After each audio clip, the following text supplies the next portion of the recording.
So today we're going to look at hemostasis. Hemostasis. Hemo means blood and stasis to stop.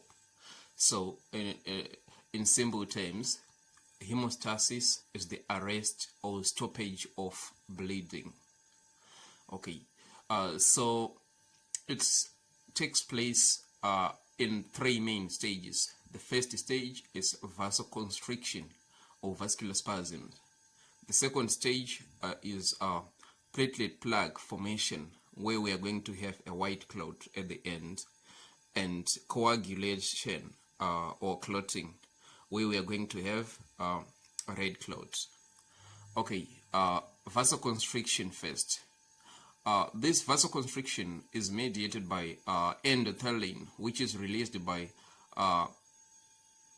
the epithelial lining of the blood vessels, which is known as the endothelium, and the myogenic. This comes from the contraction of the smooth muscles which are found in the tunica media of the blood vessels, and the neurogenic.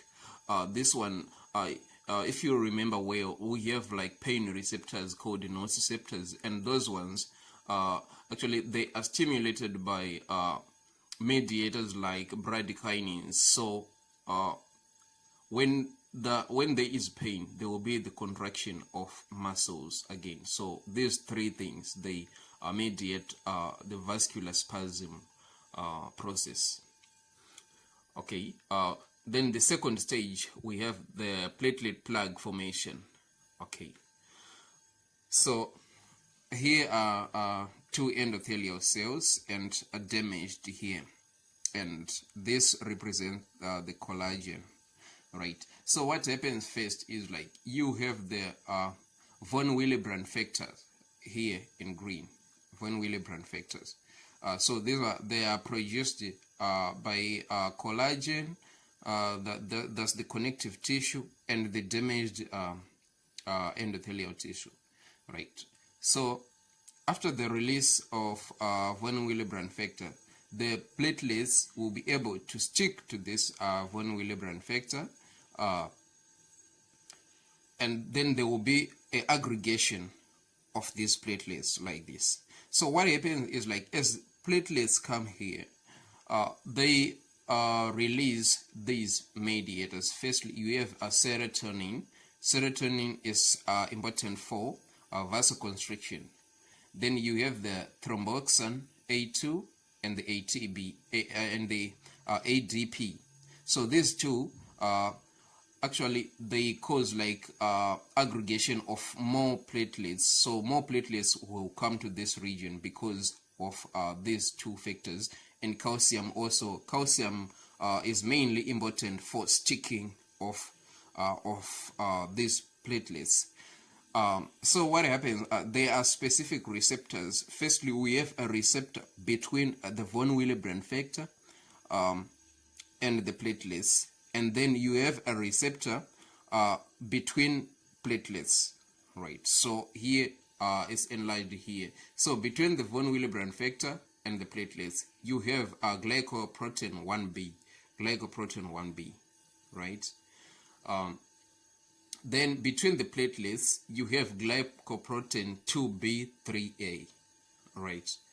Okay, so just a small information like on the blood, or on the drugs which are used for as anticoagulants. Firstly, you have the abciximab, or also known as the abcixifibin. Okay, so this drug, it was like is founded from Japan, so it originated in Japan. So this one, it inhibits this glycoprotein 2b3a, right? And the second drug which we have is aspirin. Aspirin, it inhibits the action of thromboxane A2. Then the third drug, they are usually used like in conjunction. This one is called clopidogrel, right? Which is a trade name known as Plavix, right? So at the end, we will have a white plug, right? So this is a white plug we have. So then we'll go to the third stage of hemostasis, which is a coagulation. So firstly, we need to talk about the clotting factors, right? So factor 1 is fibrinogen. Factor 2, prothrombin. Factor 3, thromboplastin. Factor 4, calcium. Factor 5, the labile factor or acceleration globulin. Then factor 6 is not there. Factor 7, you have the stable factor. Factor 8 is anti-hemophilic factor. Factor 9 is Christmas factor.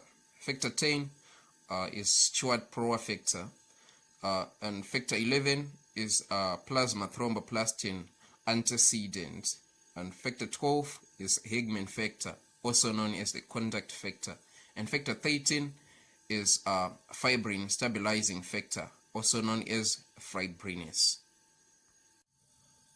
Now on the stages of blood coagulation or blood clotting.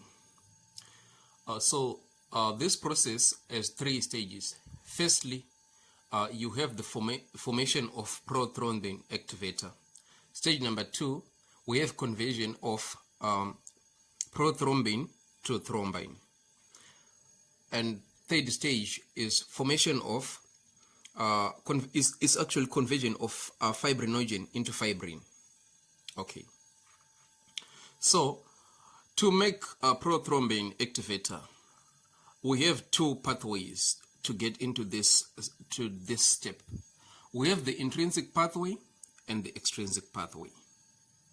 The intrinsic pathway takes about 3 to 5 minutes, and the extrinsic pathway takes about 3 to 5 seconds. Okay, the reason why this is called intrinsic pathway is because the cascade starts from the blood itself, where the platelets will release the phospholipids, which are essential for this complex.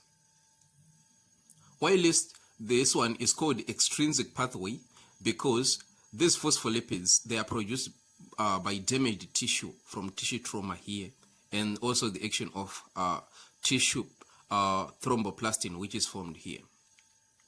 Okay, so starting with the extrinsic pathway, we have when the Hegman factor or factor 12 come to contact with the exposed collagen, there will be action of calcium and high molecular weight kininogen.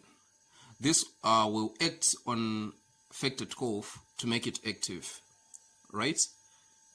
Then the second stage will be the conversion of factor 11 into active form, and this one we will need activated factor 12 and high molecular weight kininogen, right? So activated factor 11 will convert inactive factor 9 into active one in presence of calcium. Then active factor 9 will help in the formation of active factor 10 in the presence of calcium and factor 8, right? And then the factor 8 is also called like anti-hemophilic factor, and calcium is factor 4. Okay, so now we have factor 10, calcium, and factor 5, and these phospholipids, they form this prothrombin activator. So this is the end of the intrinsic pathway. So again, it starts from factor 12, factor 11, factor 9, factor 10, then we'll go using factor 5 and 4 to form prothrombin activator. Right, on the extrinsic pathway, we have tissue trauma, right? So after that trauma, we will have glycoprotein and the phospholipids. So in the presence of factor 7, there will be conversion of factor 10 into active one.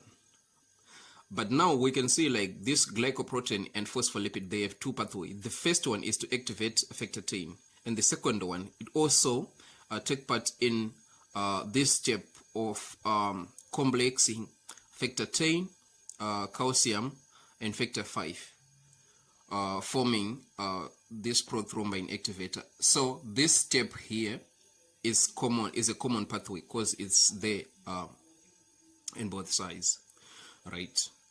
Okay, so let's go to the stage number 2, which is the conversion of prothrombin into thrombin. Okay, so here we will have this complex. It will help us for this conversion. Now, the prothrombin, which is inactive, is now converted into thrombin. Now, this thrombin, it is a positive feedback. So it will act back on factor 5. It will activate factor 5 so that we have more of this thrombin. Okay. Then the last stage will be the conversion of fibrinogen into fibrin. Okay.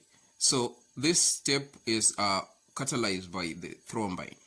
Okay. So from active thrombin, from inactive, so this one should be inactive into active. So the active one is also known as the fibrin.